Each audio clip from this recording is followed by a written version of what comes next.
Tuli ku mukutu gwaffe ogwadda Standard News nedda Element Man muzzukulu wa Mugema nyongera okwebaza mwebalegenda maaso n'okubira nti mutugoberera. Tuli ku TikTok nga kwotadde ne YouTube kale gwali eyo osobola okugenda maaso n'okubira nti otugoberera. Wano nno tusindi amakanda tugatadde ku poliisi yaffe wano y'Ekiteezi nga bw'olaba mu background yange abamu ku baana abaanunuddwa okuva mu bitundu ebyewala omukulu byagenda okubeera nga tunnyonnyola. Era mukadde kano ndi n'omugezi wa poliisi mu Kampala n'emiriraano agenda kuba atweyanjulira amannya ge era nga kigamba okubeera nti abaana bano babaleeta kujja kusoma naye ate mu kubaleeta ne babaako n'ekifo gye bagenda mu maaso n'okubeera nti babateeka. Era wano nno abakulembeze oboolyawo gye batemeza ku poliisi bwe batyo ne bagenda mu maaso n'okubeera nti balunula abaana. Mu maaso gange wano ndi n'omukulu oba omukungu mu kitongole kyaffe ekya poliisi era si mu kitongole kyaffe mu kitongole kyabwe ekya poliisi era agenda kubeera nga atunnyonnyola biki ebigenda mu maaso lwaki tuli wano. Era ekitongole kyammwe kyammwe kuba tukolera bannayuganda si kyaffe kyaffe nendowooza nti nange nkirimu kyova olaba tuvaamu ne tu retiringa ne tukirekerawo era abantu. Yes sir. Kati njagala otegeeza abantu abali ku mukutu guno ogwa Standard lwaki tuli wano. Abatulaba ku mukutu ogwa Standard nze Superintendent of Police Kawala Rachel ayogerera police mu Kampala n'emiriraano nga tuli wano olunaku olwaleero tutaasizza abaana 37 abateeberezebwa okuba nti babadde babakukusa nga mulimu abalenzi 14 n'abawala 23 nga naye bano bava mu districts ez'enjawulo okuli Kole, okuli Apach, kuliko Kamuli, Buyende, Jinja, Kikuube na Park ne districts endala kuba nnyingi enyinza obutazoogera zonna wano. Abaana bano babaleeta mu ngeri etya? Abaana bano okunoonyereza kulaga nti babaleeta kusoma babaleeta wano kusoma babasuubiza nti babaleese kusoma naye mwezi mulamba tebasoma newe tubajje tetulabyewo nga ssomero nti waliwo omusomesa abasomesa iye era tukutte omuntu omu okutuyambako mu kunoonyereza onagambibwa okuba nti ye yabaleeta ayitibwa Kandekere Pasi Andrew nga tumwina mu kaduukulu kaffe ng'agenda kutuyambako mu kunoonyereza lwaki bali wano batuuka batya wano nakigendererwa kikyalina eri abaana bano. Mutegeddeko nti okubajjeewayo baba engeri gye balimbamu bazadde baba bajjako ssente oba tebabajjako ssente mukitegeddeko ekyo? Tukyali mu kubinoonyerezaako nga tujja kuba tubategeeza tunaaba tuyina amawulire amalala oba information endala gye tufunye nga tumaze oku interrogatinga oba okumuggyako statement ye eyo gwe tukutte tujja kuba tubategeeza details ezisingawo. Kati nga poliisi mutegedde mutya oba mwategedde mutya nti abaana bano balina ekifo babakuumira mwe nga poliisi mwategedde mutya?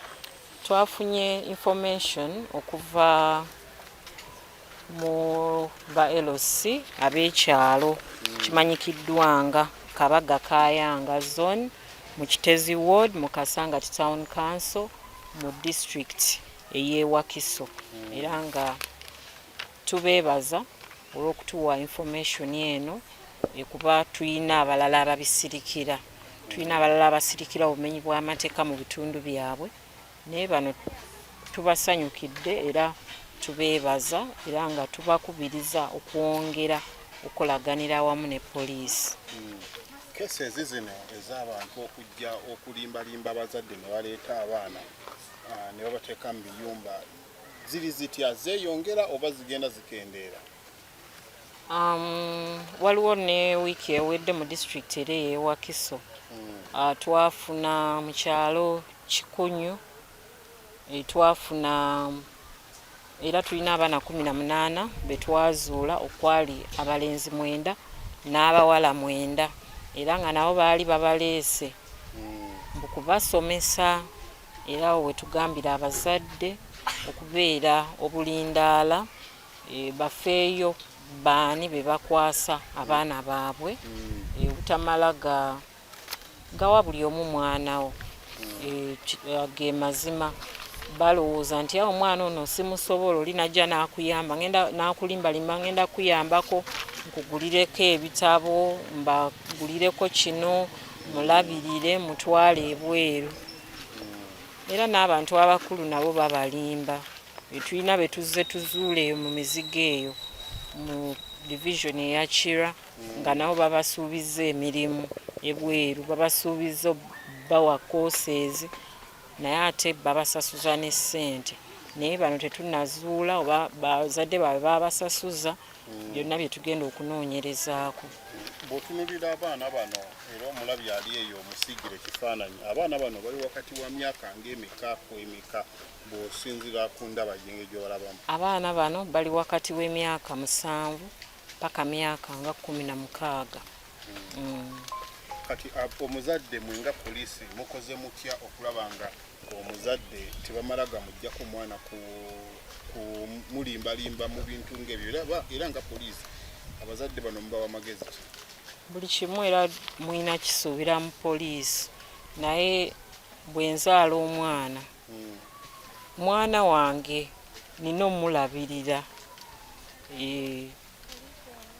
omusirikale ayinza obutava eri najja mu maka gange n'aŋŋamba omwana ono tomugaba kiri gye ndi omuzadde ffe poliisi tuvaayo ne twogera n'abantu era nga bw'olaba tukoze tubagamba banne mubeere beegendereza baani be muwa abaana bammwe ffe ne tukola ogwaffe w'okubasomesa ne tubabuulira n'obulabe obukirimu naye ate oli togenda mugaana kuwa muganda we mwana we naye ffe tuvaayo ne tubabuulira obulabe obuli mu kuwa abantu gw'oteekakasa gw'otamanyi kumuwa mwana wo.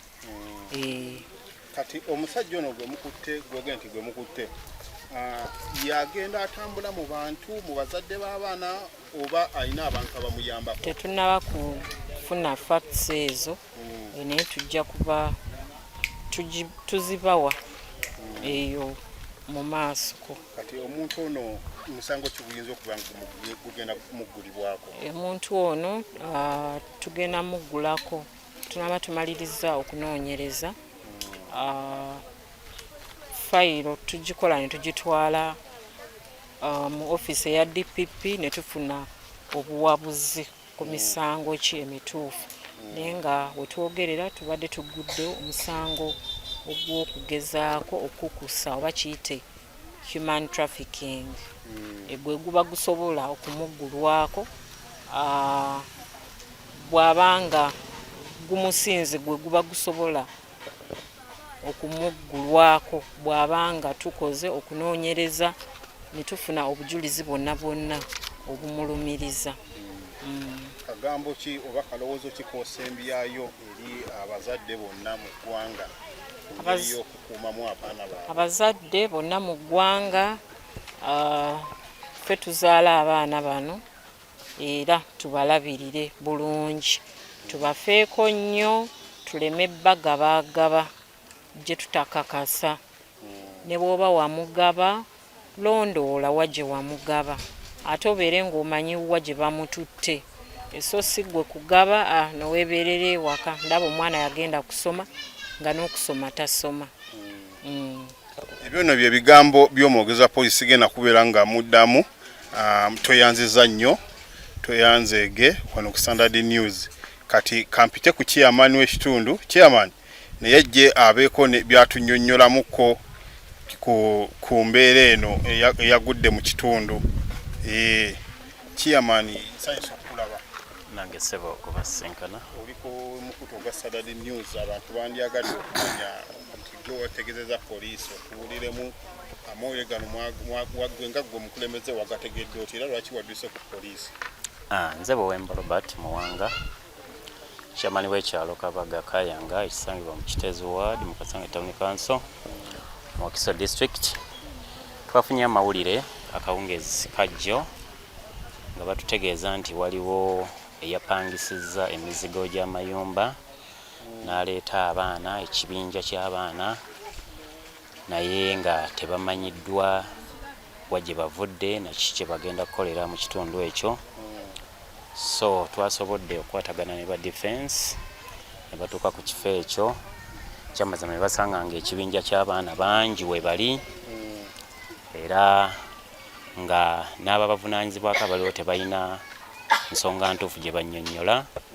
Twawaliziddwa okuyita abapoliisi b'ekiteezi era mukama waffe OC abapoliisi batuuseewo twagenza okusanga bapangisiriza abaana ono mufere ye nga abaana yabapangisiriza emizigo nga 6 gamu abasuza abaana abalenzi abasuza n'abawala tewaliwo babakuuma na babalabirira bagamba nekitutabula naye ekyennaku nti omuntu ono tugenza okumunoonyerezaako nga bebana abamu ku bafeera bagamba mbu basumba bagenda mu bitundu ebyenjawulo ne bakuŋŋaanyayo abantu ne bagamba nti abaana babaweerera kyannaku era mulanga gwaffe eri abazadde nga tonnawaayo mwana wo genda nti bagenda kumulabira oba kumuweerera bamuwe basalizi sooka onoonyerezewa waalaga kubanga abaana bano babajja mu bitundu ebyenjawulo nga babalimbalimba tugenda kubalabirira tugenda kubawa full basalizi ne babaleeta nga balinga nga abazze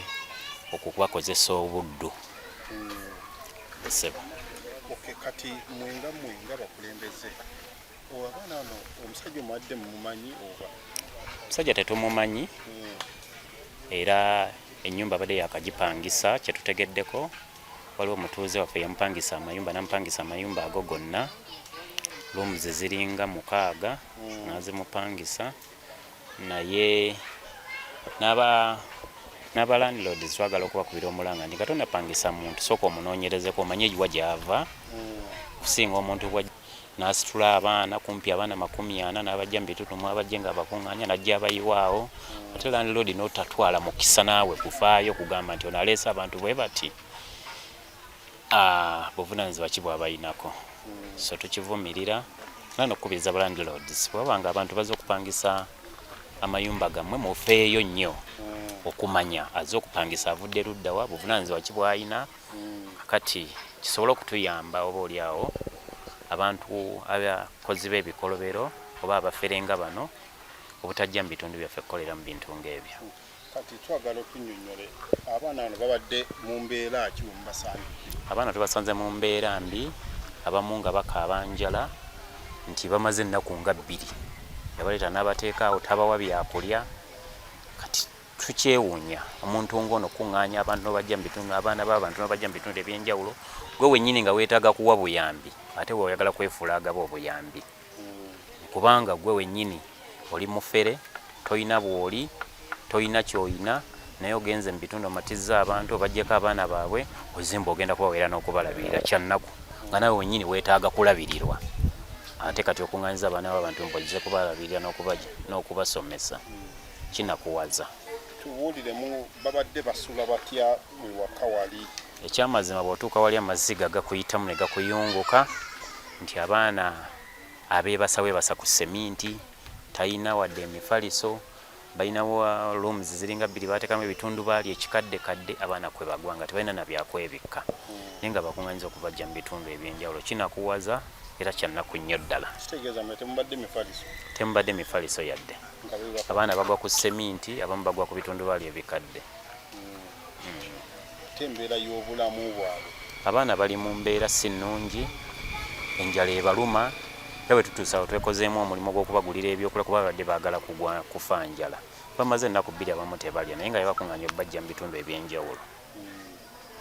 Omulanga ki gw'okubiriza abazadde ne balandiroodi bammwe? Omulanga gwe tukubiriza eri abazadde weero tuli mu mbeera abamu abazadde etali nnungi naye abantu bwe batuukako nga bagamba bagenda kuwa abaana bammwe bursaries mubeegendereze nnyo naddala nga bajjidde mu ngeri y'okuwa obuyambi nga bali mu nzikiriza.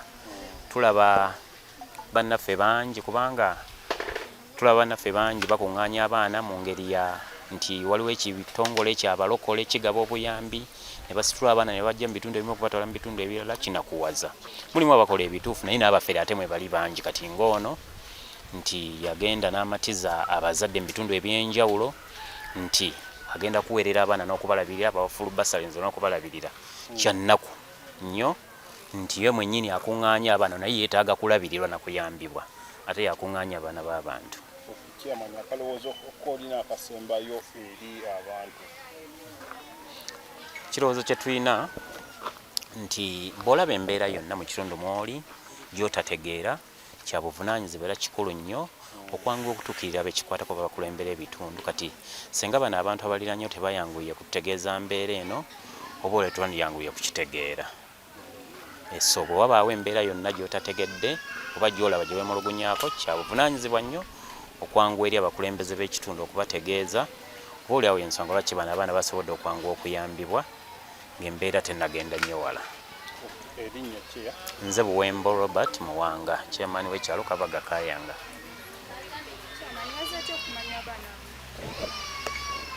Twatuukiriddwa akawungeezi.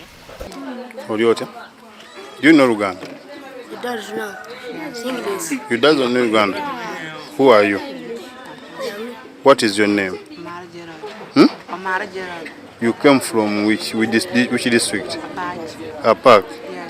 You came here to do what? You came here to do what? For study. To study. In which class are you? 5. What were you studying? What were you studying?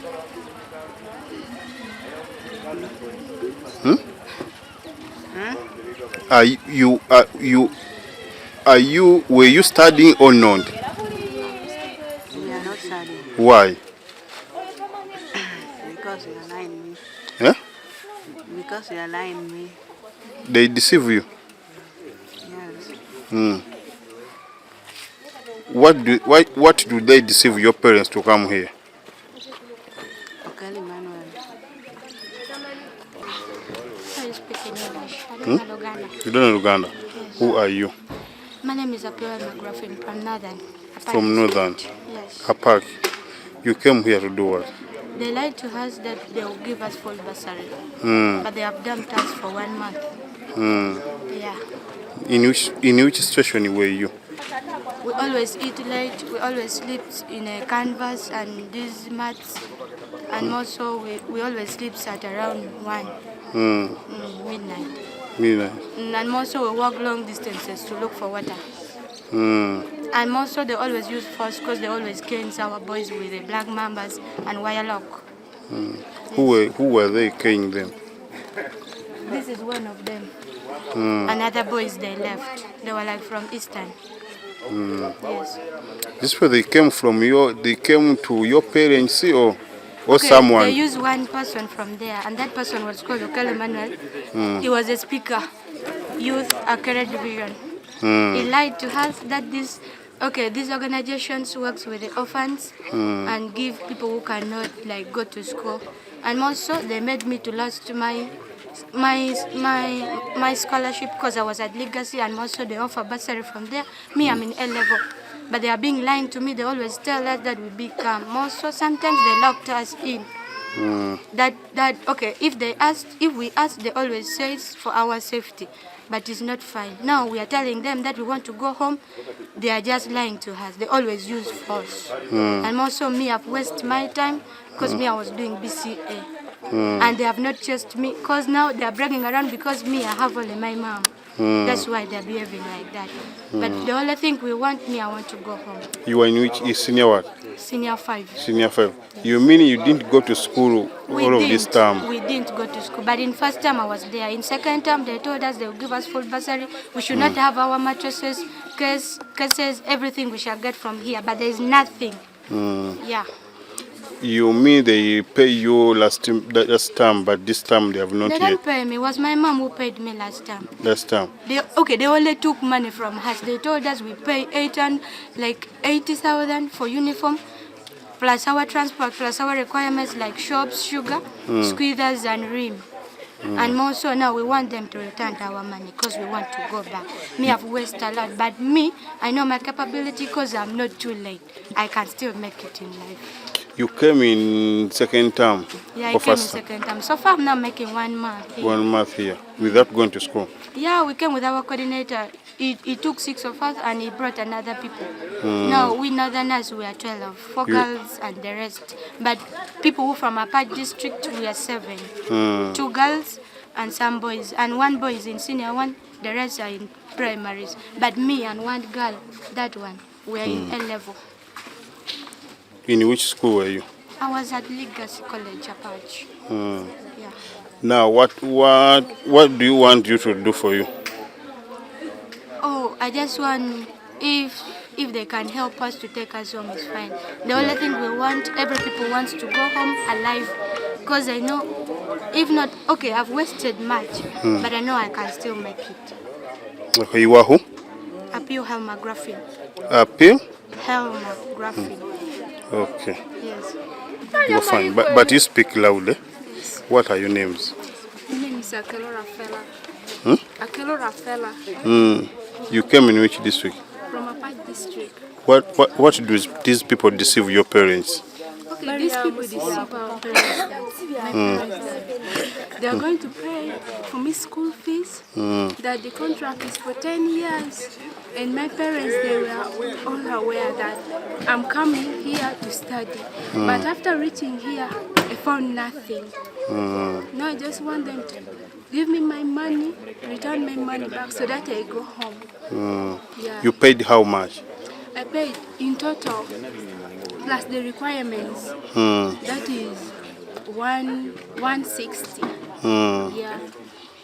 Do you know the person who brought you here? Yeah, I know him. What is his or her name? It's called Okelo Emmanuel Elvis. Emmanuel. What is his position? No, he's just a coordinator. The one who coordinates you there. Yeah. Okay, now what? No, I just want him to return my money, all the money I paid here. Because what I know, I can't even make it in life. I may go back to school. In which you are in which class? S5. S5, eh? Yeah. This was They said they will give us bursary. a full. Yeah, full bursary. Amanyanze Mukisa Angela. Wavao. Mbidde Masoli. Naye bakubira dadi wange essimu omusumba omu okuva Empigi. Namugamba bagaba bursaries. Balina ekitongole kya Christway Generation Ministries bagaba bursaries, full bursaries for 10 years. Kati nengende Empigi okusayininga form. Bwe namala osayininga form ne bandeeta ku office ziri Mperere. Ne baŋŋamba nsasule emitwalo 10 ne ngisasula, then n'emitwalo 4 school fees kwe kuli ne uniform. Ne nvaayo, then nazeeyo job office. Baŋŋamba nzireyo ku Monday naye nazeeyo job office. Bandeeta wano. Baŋŋamba bagenda kunsomesa emyaka 10 bursary, bakuwa full bursary. Nsomesa emyaka 10. Wano badde wakamala obbanga ki? Nazejjo. Azejjo. Nagenze ku office then bandeese wano leero. Kati bino ebiguddewo taatawo oba maama omukubidde n'omutegeeza? Taata wange badde sinaba mutegeeza. Kati gwe ki ky'osabya? Nze kyesaba njagala nze nzireyo ewaka then ne ssente bazinzirize bakozi ezo ssente ze batwala basobola okunsasulirako ekitundu ku ssomero nenzirayo nenkatingapu n'abaana.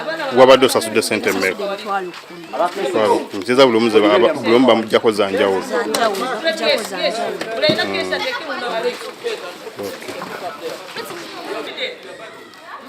Mr. Yogera nnyo. Namwoya Mariam. Wano wajja otya?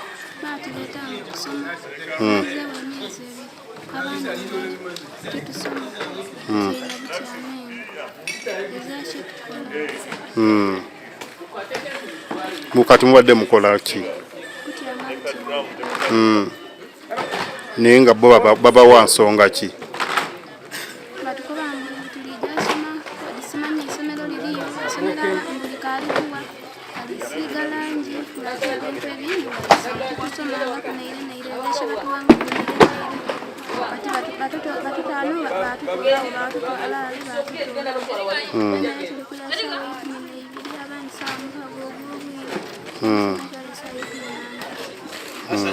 Kati bakugamba batya bazadde babalimba baki nti okujja eno?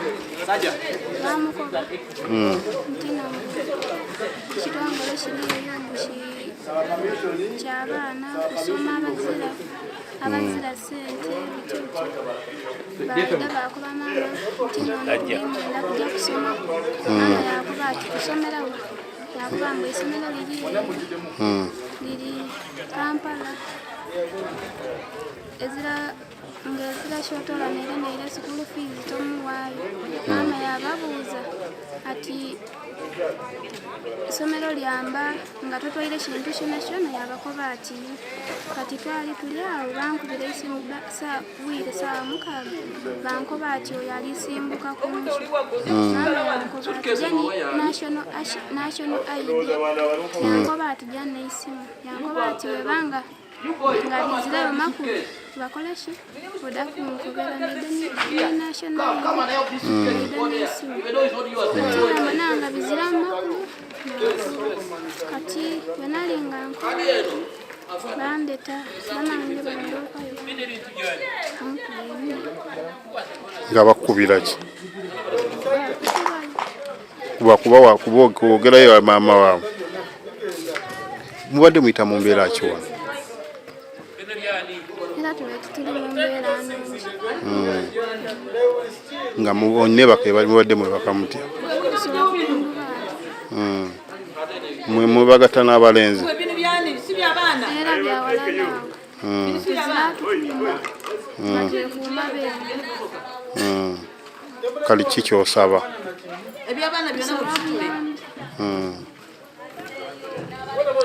Okay. Ojja kukwata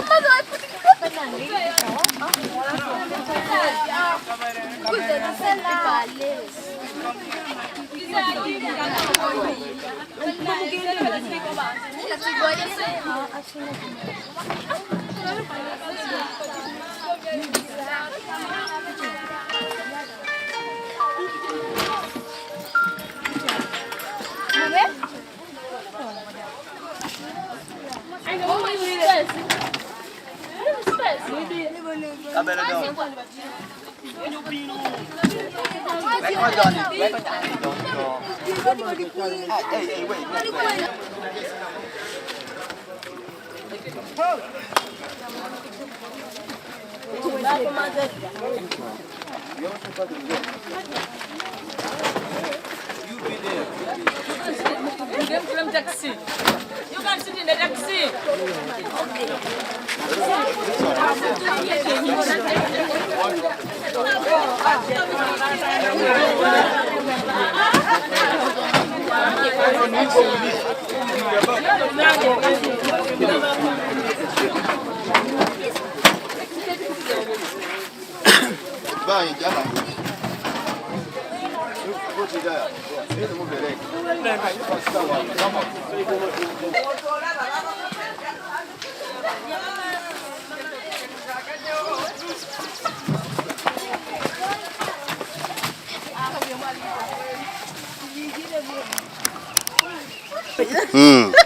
Mwe kino ekyokuleeta abaana ne babateeka wano muyinza kyogera bwoti? Kirungi ekyokuleeta abaana ne babaleeta wano tukivumirira era kibi nnyo.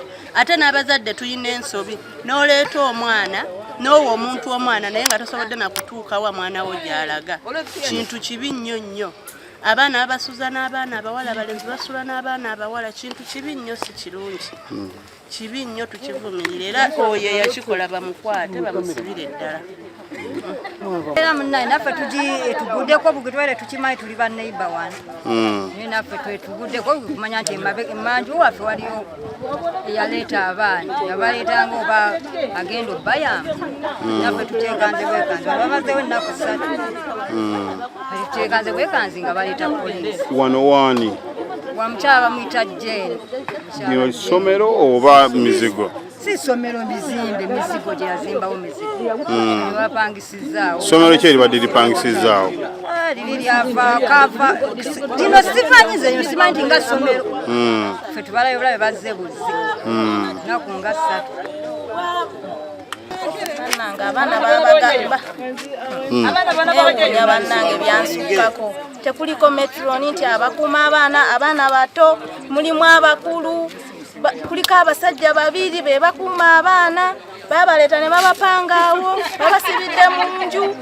tebalya tebanywa wabula abazadde bannange mukutunuulire ng'abaana bammwe gye babatutte obwavu tebubatuusaawo omwana ne waatasoma naye ng'omulabako waali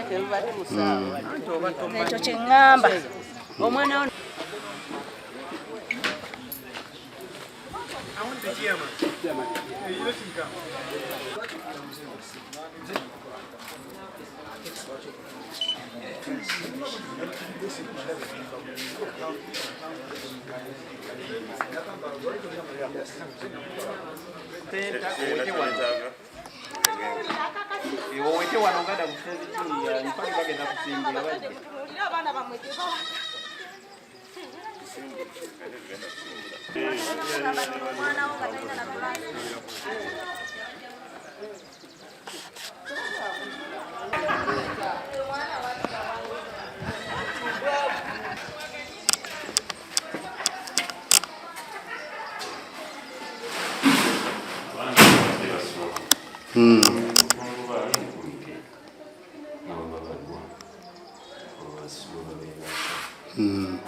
abamu nga babeerasa ku seminti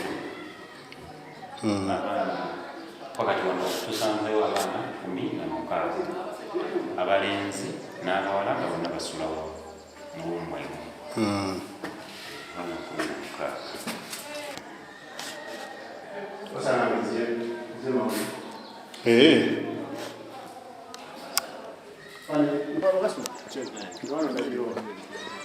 nyangu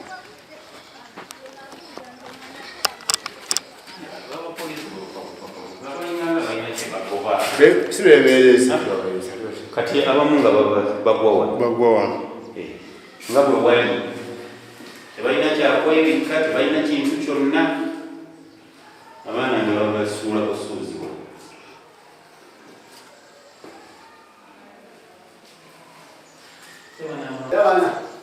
wano omukulu wabadde askar abakuuma babeebakabuwa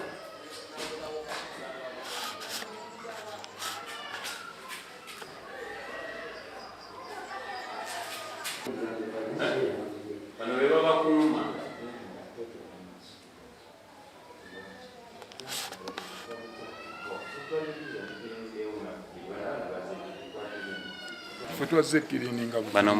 mumaze kirininga ku kirininga ki mwogere bulungi muwamawulire mwavuddewa mwe mwavudde wammwe ffe tuli ba coordinators mu kitongole kya Christwe kisangibwawo mpererwe kati ng'abaana bano oba muli ba coordinator abaana bano mubajja luddawa era coordinating ebuyenje era n'omukulu oli yaleeta abaana abamu kati kwekujja tulaba abaana okubeera nakunganya emabega twatuuse nga niweetaaga okukola saavisi tugamba mukulu nti katugende saavisi ey'okirindi twetuuka wano Kosajjo Monday tukola omulimu nejjo ku Tuesday nejjo ku Tuesday tutandika okuleeta abaana ejjo ku Tuesday. Kati abaana bano babadde bayita mwe babasanze nga bali mu mbeera ki? Wabagambye abadde tebalya abadde tebakola ki basula ku seminti? Abaana abamu bw'okitunuulira ababadde basinga ennyo kiguluumiriza nti tebalya balina bye balemesezza mu kyalo kugeza era complain bw'oba ozitunuulidde ziri mu baana abakulukulu mu myaka nga na wano baagala bawaguze bakole ki bagende era ndowooza complain mu baana abato obutoto abo teziriimu ziri mu boolaba abakulu mu myaka abo anti be bayinza okuba boogerera abaana abakulu abato nedda niwe bumba mu kooti omulamuzi asinga kwagala obujulizi obw'omuto kusinga omukulu tebasigenda ku ssomero ffe nga bwe tukugambye twazikkirininga wano kyeyamaani bw'oba buli waawano ndowooza abadde tewalabika bwe bati bw'oba otunulamu bati ate ng'ogambye oli coordinator anti si waawano eri Buyende anti Buyende tegeeza waliwo abaana badde bava n'eyo nga mubaleeta wano era nabo babaddemu era muba complainize sisuubiranga mwebala anti era tebayinza kugamba kituufu naye kati lwaki ogamba toli coordinator mbuwazze kirininga wulira okukola sikolere naye okujja okirininga wano kwabadde just kwanguyaako mirimu basobole okuleeta abaana ki mu bwangu naye lwaki mubaleeta nga temugenda basomesa wangi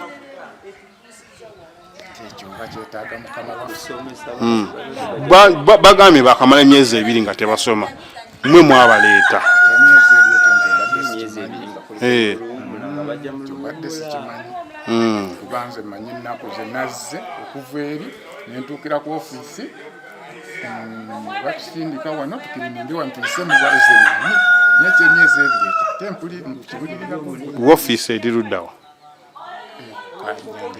Kanyenya ogambye gwani erinnya lyo gwani ndi wana Musa wavudde Buyende wano maze olunaku mmeka wano nga wonyine maze ennaku ziri ezo 2 ate era ng'oli coordinator mu kitongole kino bakiyita batya kyaki kyabakristaayo balokole kyaki kyabalokole naye kikwatira wamu nkuyambako abeetaaga obuyambi kisosola okujjako omusamize mukulu ate gwe gwani nze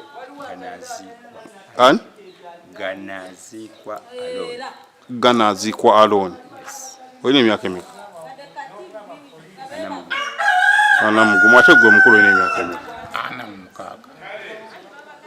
46 Anya Sempala Hassani nga nze ntwala ebyokwerinda mu kitundu kyonna omuluko twaliza wamu mbadde nafunye complain mbatuuze ba neighbors balinaanye ekifo kino nga bakomplainira ku mbeera abaana gye bayisibwa gye balaba wano tebabategeera mu kitundu bagezaawo okumbuuza mubategeera mu kitundu abaana bano embaga tebategeera ennaku ze nentuukawo netunuulira ekifo abaana be bali ennyumba ziri zito ziri mulabirwamu abaana bangi abato abakulu nengezaako okwogera ne gwe nasanzeewo nandaga nti agenda kutegeeza bosi ankubira esimu alikolinga egende yakyanzizemu nanga nti bosi yamugambye yankubidde kyesinafuna ku simu ye naye natuse ku mbeera y'abaana gye balimu n'ogezaako okubatunja bwe bafaanana nga si nungi nange netwala obuvunaanyizibwa nenkola lipooti eri amange chairman nemutegeeza Mr. Bwembo Robert ntegeeza OC station Kiteezi Pande Charles tune Mukama embeera gye nsanze mu kitundu ne reaction y'abatuuze netukwataganidde wamu bwangu ddala amakyagali ne tujja ku ground tugezaako okwogezeganya n'abaana nga batubuulya ebizibu bayitamu obulamu bwakaluubiridde netakuyambibwa era tutegeeza nti gye babadde babakweka mu mayumba nga tebabakkiriza kutambula kufuluma kati babaleese ne wano nga basaba kuyambibwa badde ewaabwe. Tebabalinda bajjako ssente bazadde bakadde baabwe ne bagamba bagenda bawa basalizi mu bifo ebyenjawulo. Kati balabira awo bajja babakweka mu biyumba ebifaanana bwe buti. Kale ensonga lwaki twakubye omulanga tuyambibwe. Kitwebaza osi Kiteezi ne ttiimu ye tubakodde responde y'amangu ddala. Kale katusuubire ebinaavaamu nti binaabeera birungi abaana banayambibwa. Erinnya nze Buwembo Robert Muwanga, chairman w'ekyalo kino Kabaga Kayanga ekiri mu Kiteezi Ward Kasanga Town Council mu Kiso District. Amawulire gano nagafunye akawungeezi akayise nga waliwo omukyalo omu yankubidde essimu ssaawa zaabadde nga emu ey'akawungeezi ng'alaba ekibinja ky'abaana batategeerekeka abayitirivu ennyo abali mu kitundu. Nannyonnyola embeera eyo ne mugamba tujja kukikwasaganya obudde nga bukedde. Nabadde nkyali defense wange Hassan nankubira agamba atuuse mu kifo awapangisibwa ennyumba naye waliwo ekibinja ky'abaana abayitirivu baasanze ng'asaba tukikeere tukiyingiremu. Twategeezezza osi w'Ekiteezi katubukeereza nkokola ne tusalako awaka tugenza owatuukako emizigo egyo ng'ekyamazima abaana baggyibwa ekitongole ekyogerwako nti kya balokole abayamba abantu okubajja mu bitundu bajja babawe basabirizi. Abaana tubasanze babapangisiza obuyumba nga basula mu nnyumba wamu, abalenzi n'abawala basula mu nnyumba emu, tebalina bantu bali awo babakuuma. Kwogera n'abaana bali mu njala, tebalya mmere okumala ennaku nga 2, so nga kinakuwaza. Olw'okubereza eri abazadde baleme nnyo okukwata abaana babaliga bawaayo ffa nti bawulidde waliwo ekitongole ekigenda okubaweerera bakwate abaana bave gye bavudde. Kati osanga abaana abamu babajja Paaci, abamu babajje Kaseese, abamu babajje Mbalala, abamu babajje Mukono, abamu babajje Iganga, abamu babajje mu bitundu ebyenjawulo. So abazadde tubakubiriza muleke kukwatanga abaana kubawaayo ffa nti tufunye ekitongole ekigenda okuweerera abaana baffe. Yembeera ng'eno oba oli abo abaana b'eggwanga gye basobola okutulugunyizibwamu okubeesoboddeerenzibwa. Erinnya ogambye ani? Nze Buwembo Robert Muwanga. Ssente w'e Kabaga.